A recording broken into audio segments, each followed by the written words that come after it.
Hi viewers, welcome to my class on mechanics of materials.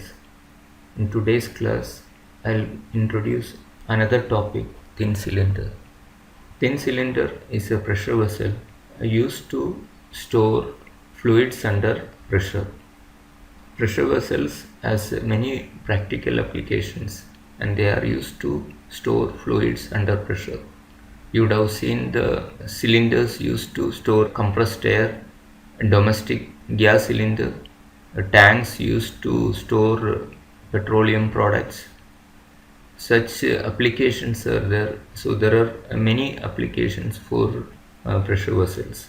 Pressure vessels can be cylindrical in shape or spherical in shape. We will be discussing about cylindrical vessels only, and the cylindrical pressure vessels used to store fluids under pressure can be classified into thin cylinder and thick cylinder. The classification is based on the thickness of the wall and also a pressure of fluid that has to be stored inside. An approximate general classification used to differentiate thin and thick cylinder is like this. If thickness of the cylinder wall is less than or equal to 1/10 of the internal radius, it is called as a thin cylinder. And if thickness is more than 1/10 of the internal radius, it can be classified as a thick cylinder. In a thin cylinder, the stress variation across the wall thickness can be neglected, and we can go for a simplified analysis to find out the stresses induced. Whereas in thick cylinder, we cannot neglect the variation of stresses across the cylinder walls, and we should have a different treatment for thick cylinders, and we have to derive separate equations for thick cylinder. Let us derive the stresses induced in the cylindrical walls of a thin cylinder. I have shown a cylindrical vessel here. So inside the cylinder, fluid is exerting pressure on the walls of the cylinder. So if you take that fluid pressure on the curved surface of the cylinder walls, so it will be exerting the pressure on all over the curved surface. Now let us take a longitudinal section of the cylinder. So that means I am cutting the cylinder into two halves by a longitudinal section plane. Okay. I am taking the lower half of the cylinder, and that lower half is shown here. Now the fluid pressure is acting all over this curved surface, and the fluid pressure will be acting always normal to that curved surface. So because of this fluid pressure acting all over this curved surface, there will be a force induced. So force will be induced. Now if you take a small elemental area here, this force is acting normal to that area. Now this force which is acting normal to that area, that is pressure means a force acting per unit area. So due to this pressure, there will be a force normal to that surface.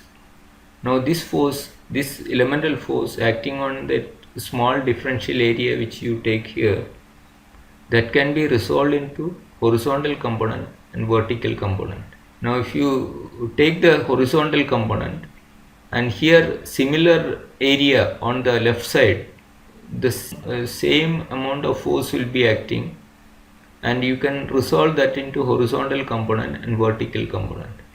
But if you consider this horizontal component, it is acting leftward, and here the horizontal component is acting rightward, and these two horizontal components which are acting in opposite direction, it will cancel out, and the vertical components, it is acting downward.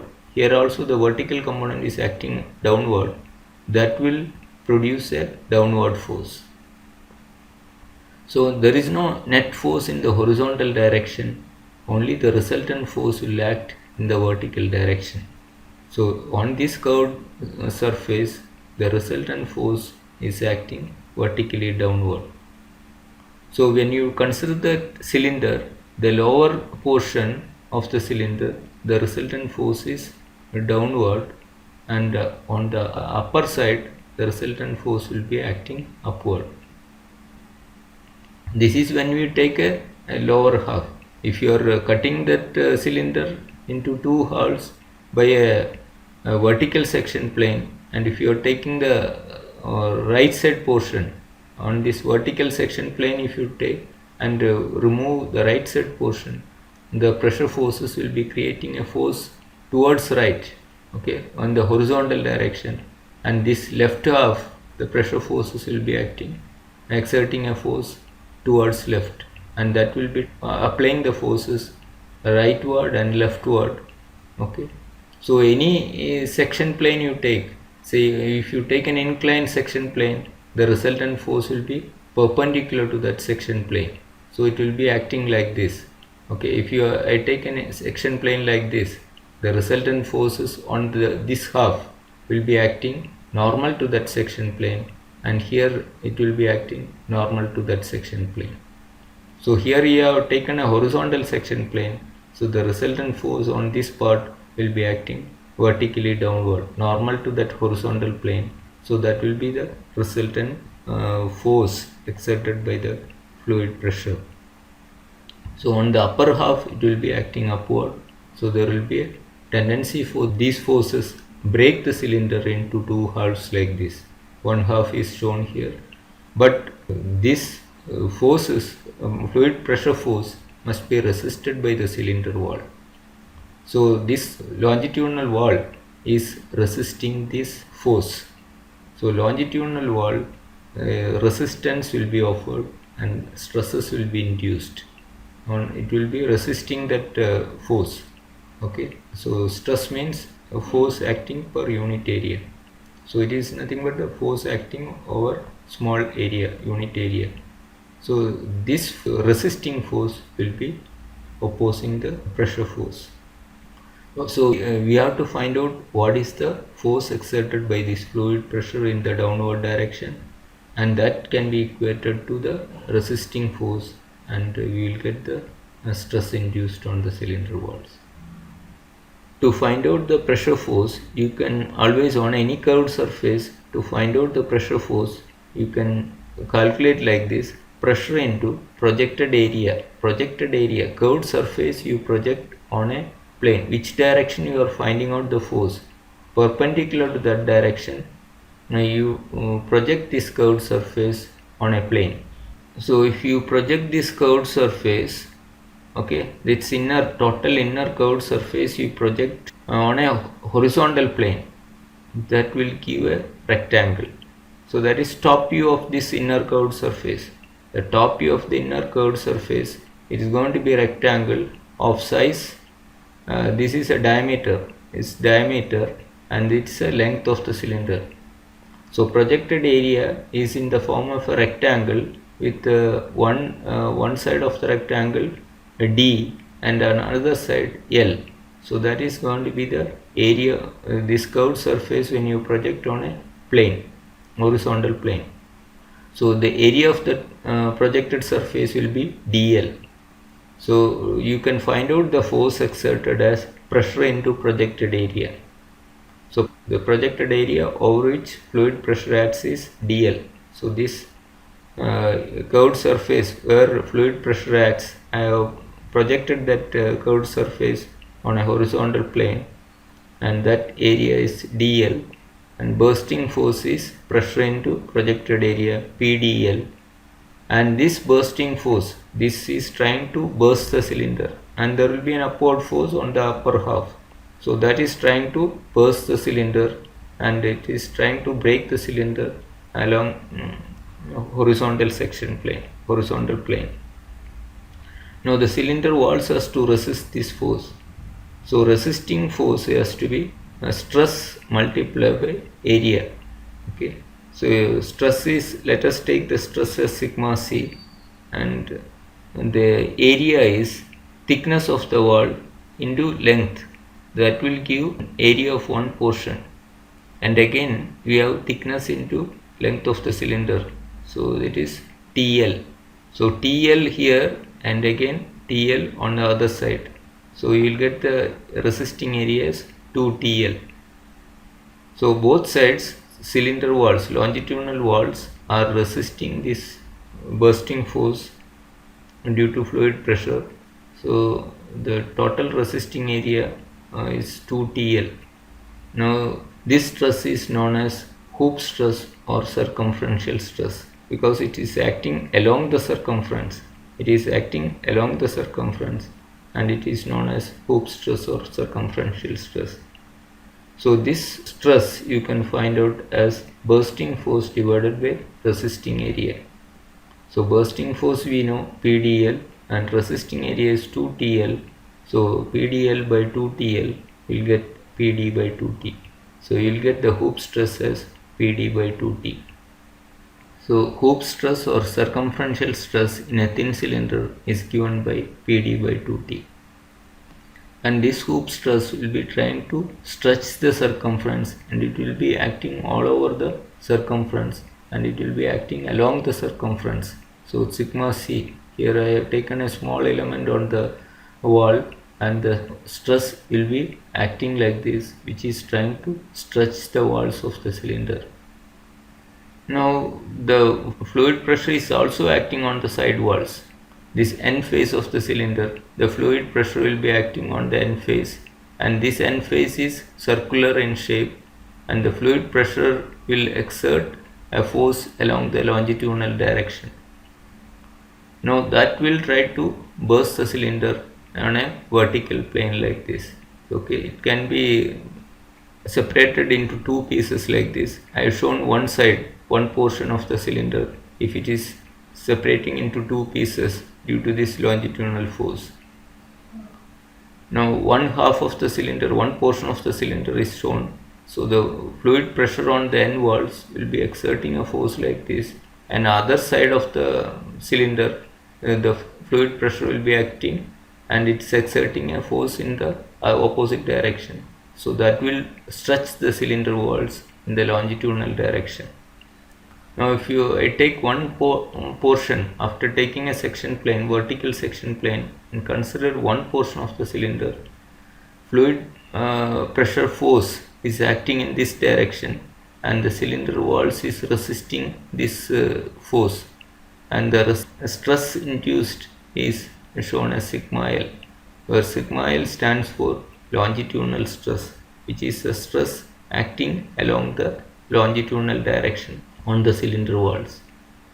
Now let us calculate the force acting. Force is pressure into this area. Fluid pressure is acting over this area and area is circular in shape and you can find out the area as pi by 4 into diameter square, where d is the diameter of the cylinder. So longitudinal force which is trying to burst the cylinder is P into pressure into area of the end face, which is pi by 4 d square. The cylinder wall is resisting this longitudinal force. This area generally we calculate as pi by 4 into d naught square minus di square. So that is the area of this annular ring. Now in this case, because since the thickness is very small, you can treat it as a rectangular strip. If you cut this and open it, it will be in this shape. Okay, the total length will be pi d, and even the outside length will be more or less equal to pi d. Both sides of this rectangle will have some difference. The outer circumference is going to be larger and inner is going to be smaller. So it cannot be a perfect rectangle, but when thickness is very small, you can consider it's a rectangle. Outer circumference and inner circumference, you can take it as approximately equal and you can consider it's a pi d.